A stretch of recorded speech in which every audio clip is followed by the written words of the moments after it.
بالله من الشيطان الرجيم. بسم الله الرحمن الرحيم.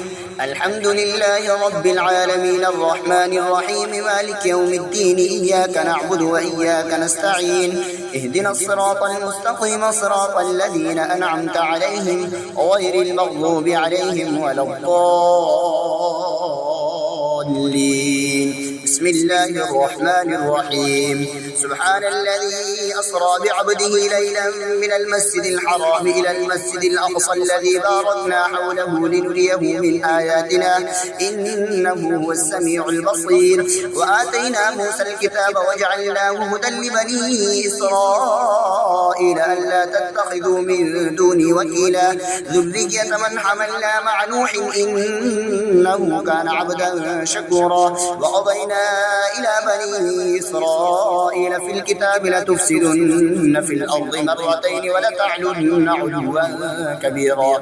فإذا جاء وعد أولاهما بعثنا عليكم عبادا لنا أولي بأس شديد فجاسوا خلال الديار وكان وعدا مفعولا.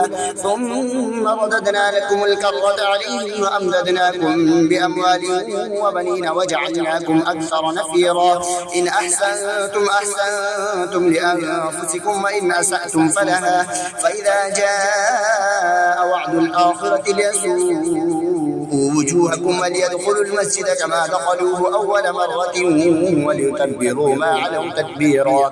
عسى ربكم أن يرحمكم وإن عدتم عدنا وجعلنا جهنم للكافرين حصيرا. إن هذا القرآن يهدي للتي هي أقوم ويبشر المؤمنين الذين يعملون الصالحات أن لهم أجرا كبيرا وأن الذين لا يؤمنون بالآخرة أعتدنا لهم عذابا أليما. صدق الله العظيم.